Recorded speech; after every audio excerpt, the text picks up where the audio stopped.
Hey everyone, कैसे हैं आप सब। गाइस देखिए, आज हम छोटी ई और बड़ी ई में डिफरेंस करने जा रहे हैं। तो अभी तक मैंने जो भी आपको 3-4 पार्ट्स करवाए हैं उनके अंदर हमने क्या करा था, छोटा आ, बड़ा आ, छोटी ई, बड़ी ई, यहाँ तक अभी हम कर चुके हैं। तो आज की वीडियो में मैं आपको सिर्फ छोटी ई और बड़ी ई में क्या डिफरेंस होता है और उनके वर्ड्स को कैसे बनाया जाता है वो बताऊँगी। ओके, देन उसके बाद हम धीरे धीरे सारे पार्ट्स करेंगे, सारी मात्राएं करेंगे उनके अंदर। ठीक है, तो सबसे पहले देखिए क्या होता है। छोटी ई ऐसे होती है और बड़ी ई ऐसे होती है, ये तो पता ही है। ठीक है, अब उसके बाद छोटी ई की जो मात्रा होती है ना, वो कोई भी व्यंजन हो उसके लेफ्ट साइड आती है। ठीक है, और कोई बड़ी ई की मात्रा होती है वो व्यंजन के राइट हैंड साइड आती है।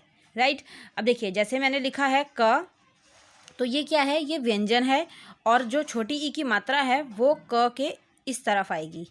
ठीक है, और अगर मैंने यहाँ लिखा है क, तो ये क के इस तरफ आएगी। ये सबसे पहला रूल तो आप ये समझ लीजिए। तो जो ये क पर छोटी ई की मात्रा है ये क्या बनेगा, की। ज़्यादा लंबा साउंड नहीं जाता है, छोटा साउंड जाता है, की। और जो बड़ी ई की मात्रा है इस पर बड़ी ई की मात्रा का साउंड कैसे बनता है, की।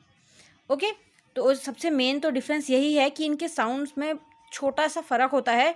तो आप लोगों को वो चीज़ ध्यान रखनी है कि इनके साउंड जो हैं, छोटी ई है तो वो छोटी है तो उसका साउंड छोटा जाएगा। ठीक है, और बड़ी ई बड़ी है तो उसका साउंड क्या जाएगा, लंबा जाएगा। बाकी आप इसके अलावा एक चीज़ और है जिससे आप पता कर सकते हैं। छोटी ई की जो मात्रा है ना, छोटी ई जब आप बोलते हैं, आप बोल के देखेंगे ई का साउंड तो ये बनेगा की। तो इसके अंदर जब आप बोलेंगे तो आपका पेट पहले बाहर आएगा फिर अंदर जाएगा, की। और जब बड़ी ई की मात्रा आप बोलोगे की, तो आपका पेट अंदर नहीं आएगा, वो बाहर ही जाएगा बस। ठीक है, तो ये भी एक छोटी सी ट्रिक थी तो इसको बताने की। जब भी छोटी ऊ की मात्रा आप लोग बोलते हो, छोटी ई की मात्रा, तो उसमें पेट जो है वो बाहर जाके अंदर वापस आ जाता है, और बड़ी ई की मात्रा में वो बाहर ही जाएगा, अंदर नहीं आएगा। तो आप कुछ अभी मैं प्रैक्टिस करवाऊंगी, बोलूँगी तो आप भी थोड़ा सा बोल के देखिएगा, प्रैक्टिस करिएगा, तो आप लोगों को भी समझ आ जाएगा। ठीक है, तो ये तो रही छोटी ई और बड़ी ई की बात। अब छोटी ई की मात्रा किस साइड आती है, छोटी ई की मात्रा लेफ्ट साइड से आती है। ठीक है, बड़ी ई की मात्रा राइट साइड से आती है। बच्चों को आपको याद करवाना हो, और जैसे पेरेंट्स करवाते हैं, बच्चों को पढ़ाते हैं, तो आप उनको कैसे याद करवा सकते हैं कि छोटी ई की मात्रा लेफ्ट फ्रेंड होती है और बड़ी ई की मात्रा राइट फ्रेंड होती है, या राइट साइड या लेफ्ट साइड, जैसे भी आप चाहें तो आप वैसे उन्हें पढ़ा सकते हैं। आप खुद अगर हिंदी सीख रहे हो तो आप भी ऐसे याद रख सकते हैं। ओके, इसके बाद क्या होता है, अब देखिए हम कुछ वर्ड्स बनाते हैं और आप मुझे बताइएगा कि किसका साउंड सही है और किसका साउंड गलत है। ठीक है, क्योंकि हमने ये दो चीज़ें जो मैंने अभी आपको बताई है हमने पिछले भी पार्ट्स में कर ली हैं। छोटी ई का पार्ट अलग था पर्टिकुलर, और बड़ी ई का अलग था, तो उसमें हम कर चुके हैं। तो आज मैं डिफरेंस करवा रही हूँ, सिर्फ ये मैंने बेसिक बता दिया आप लोगों को कि छोटी ई की मात्रा लेफ्ट हैंड साइड होती है, बड़ी ई की मात्रा राइट हैंड साइड होती है। ठीक है, अब देखिए जैसे मैंने एक वर्ड लिखा और एक वर्ड लिखा, अब देखिए इसे पढ़ के देखेंगे आप, तो इसे पढ़ने में कई लोग तो इसको दोनों को मिल मिल ही पढ़ेंगे, मिल मिल ऐसे पढ़ेंगे, है ना। लेकिन सही प्रोनाउंसिएशन इसकी कैसे होगी, जो छोटी ई की मात्रा है वो बनेगी मिल। ठीक है, मिल। और जो बड़ी ई की मात्रा है उसमें ये बनेगा मील। ठीक है, तो ये चीज़ ध्यान से समझिए आप जो मैं समझा रही हूँ प्लीज़, क्योंकि ये चीज़ें समझना बहुत ज़रूरी है, ये बेसिक है हिंदी का। तो चाहे आप अपने बच्चों को भी पढ़ा रहे हो तो उनको अगर ये चीज़ क्लियर करवा देंगे तो उन्हें कभी भी कोई प्रॉब्लम नहीं होगा। कोई भी हिंदी का वर्ड चाहे वो सुने या वे कहीं से भी सुन के लिखें या आप उन्हें डिक्टेट करवाएं तो उन्हें कभी भी प्रॉब्लम नहीं आएगा। ओके, अब देखिए मिल और ये क्या है, मील। अब मैं डिफरेंस बताती हूँ। एक मिल आप बोल के देखिए तो कैसे पता लगेगा, ये मिल कौन सा है, मिलने वाला बोलते हैं ना, मैं मिलने जा रही हूँ, तो ये वो वाला मिल है।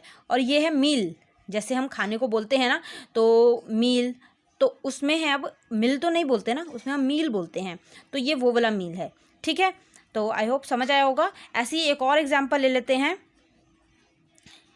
ये तो पता लग ही गया कि लेफ्ट हैंड साइड है तो छोटी ई की मात्रा है ना, और राइट हैंड साइड पे बड़ी ई की मात्रा है। अब देखिए यहाँ पे दो वर्ड लिखे मैंने, अब आप इनको खुद बोल के देखेंगे तो ये क्या बनेगा। अब इनको आपने दोनों को खीर नहीं बोलना है, एक बनेगा खीर, एक बनेगा खीर। ठीक है, देखिए एक खाने वाली खीर होती है, ये वो वाली खीर है, ये खीर, ये कोई वर्ड नहीं है। तो इसमें कौन सा सही होगा? ये वाला सही होगा। इन दोनों में कौन सा सही होगा? मिल सुना हुआ है हमने, बट मील तो कुछ भी नहीं होता हिंदी में, तो ये गलत और ये वाला वर्ड सही है, क्योंकि ये चीज़ हमने सुनी हुई है, मिल, तुम आके मिलो या फिर तू आके मिल, तो ये वो वाला मिल है। ठीक है, अब खीर नहीं कुछ होता, खीर होता है। आप मात्राओं की जो साउंड्स है ना वो ध्यान से पढ़िएगा और बोलिएगा, खीर कुछ नहीं होता, खीर होता है। ठीक है, तो ये खीर है, ये खीर है। ऐसा सही एक एग्जाम्पल मैं और लेती हूँ।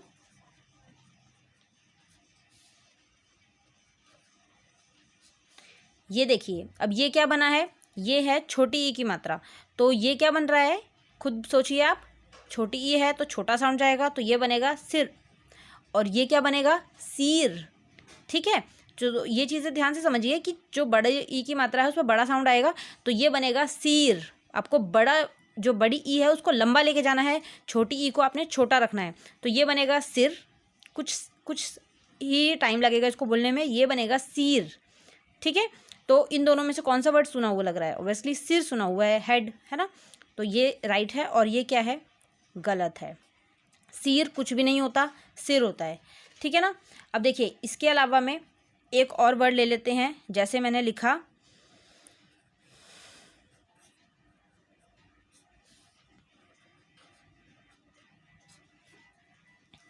अब देखिए यहाँ पर अगर आप पढ़ते हैं तो ये क्या है? ये है जीरा और ये है जीरा। अगर यहाँ पर आप डॉट लगा देते हैं तो ये ज बन जाएगा। तो अब ये क्या है? ज़ीरा, और ये क्या है? ज़ीरा। तो आप खुद ही समझ रहे होंगे कि कितना डिफरेंस है इनके बोलने में, क्योंकि अगर आप ज़ीरा पढ़ते हैं तो वो चीज़ अलग है, और अगर आप ज़ीरा पढ़ते हैं तो वो चीज़ अलग है ना, क्योंकि ये बड़ी ई की मात्रा है तो यहाँ साउंड बड़ा है, तो ये क्या बना? ज़ीरा। अब कौन सा वर्ड सुना हुआ लग रहा है? ज़ीरा सुना हुआ लग रहा है, ज़ीरा तो कुछ भी नहीं होता, तो ये क्या हुआ? गलत हुआ। ठीक है, और अगर जैसे हम किसी का नाम लिखते हैं, मान लीजिए जैसे मुझे लिखना है मीना, तो अगर मैंने एक ऐसे लिखा मीना और एक ऐसे लिखा, कई बार हमें इन चीज़ों में कन्फ्यूजन होती है कि किसी का नेम लिख रहे हैं, हमें पता ही नहीं होता कि कौन सी मात्रा लगाएं, छोटी ई की लगाएं या बड़ी ई की लगाएं। तो अब देखिए ये कैसे करेंगे हम इसके अंदर। अब यहाँ पर मीना है, यहाँ पे मीना है, तो मीना किसी का नाम होता है कि मीना होता है? आप खुद सोचिए। मीना नहीं होता, मीना होता है ना। तो मीना क्या होगा? सही होगा, और मीना जो है वो गलत हो जाएगा। जैसे मिला होता है ना, मिला छोटी की मात्रा होती है, मिला नहीं बोलते हम उसको, हम मिला बोलते हैं। तो ये वही है, ये मीना और ये है मीना।